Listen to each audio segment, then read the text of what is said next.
Welcome back to our channel. In today's video, we're looking at the high hinge danced in the waltz. The high hinge is a variation of the hinge figure. We have made a video in the past on the hinge line, and it might be beneficial if you watch that video before watching this video, as this is a variation on that figure.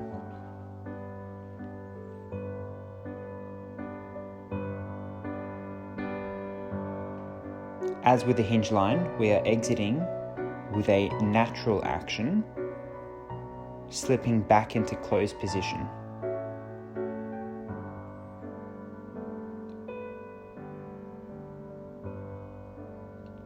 You could choose to dance this figure with a lot of sway, as we are, or with less sway. Both would look very nice. And one final time as the couple. You can see our wind up with our rotation to the right before rotating back to the left for the hinge and slipping back into the closed position.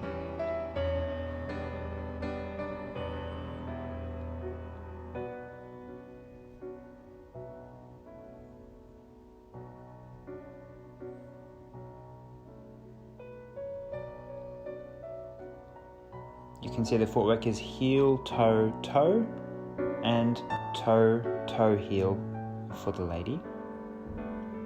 And now for the man.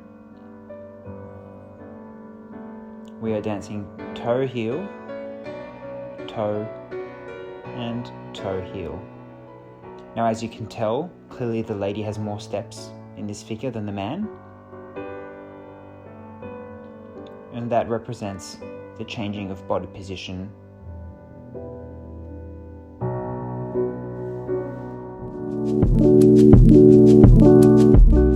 When entering a hover corte, it's important to acknowledge whether you are on the inside or outside of the turn. As the man is entering going backwards, he's on the inside of the turn and must travel a little bit slower than the lady who is on the outside of the turn.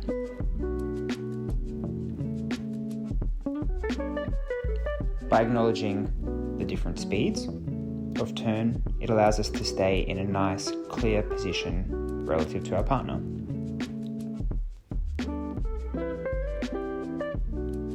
It's also very important when dancing a hover corte that the amount of rotation and sway is discussed and agreed upon with your partner so that you're doing the same amount.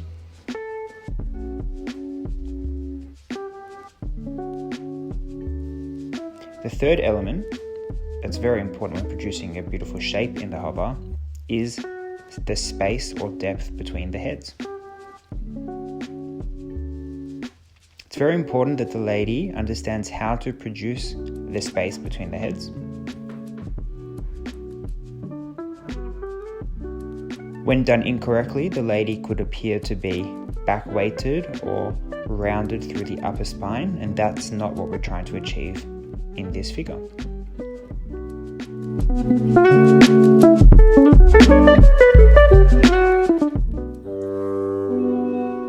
Hello everyone, and welcome back for another exciting waltz figure.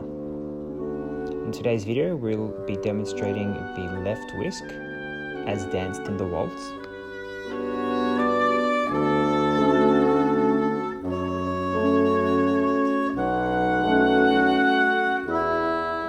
When dancing a left whisk in isolation, it's always preferred to do a wind-up step like we've just done. A forward step for the man and a backward step for the lady. As the left whisk is a left turning figure, the wind-up will be done to the right. And you can see that preparation right now, to the right, unwinding to the left for the whisking action.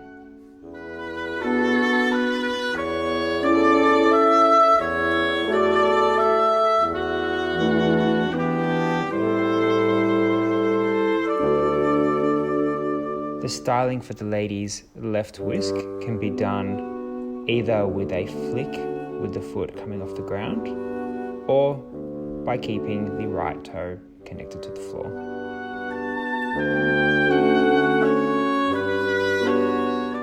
And now we're on to our solo demonstrations, starting with the lady.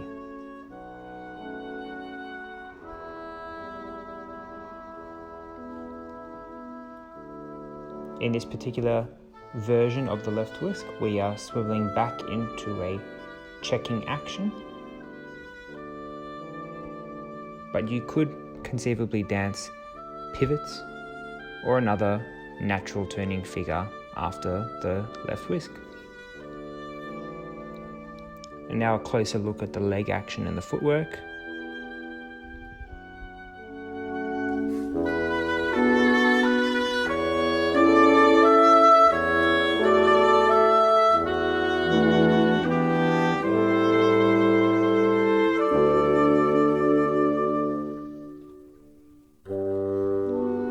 And we're now moving on to the solo demonstration for the man.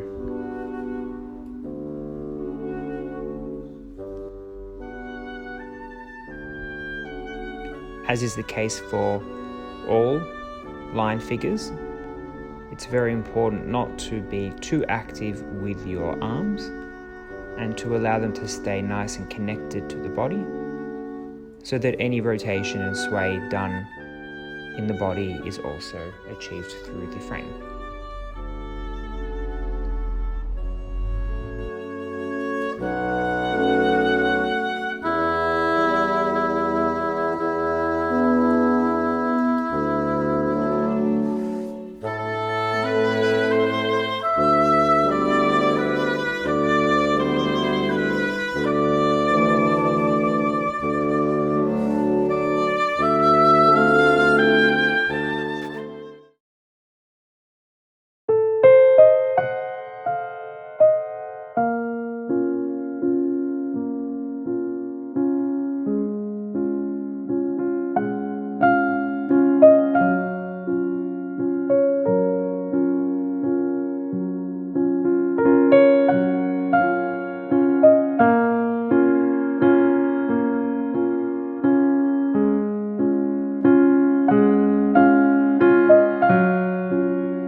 Welcome back to another exciting video featuring the Rudolph Fallaway. This figure features a Rondé action for the lady. The figure commences in closed position and the Rondé takes us into a Fallaway position.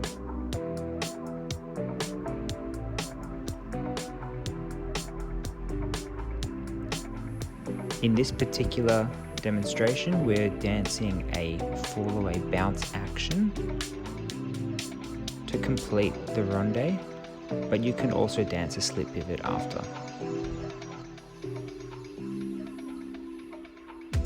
It's important to remain connected through the body between the man and the lady.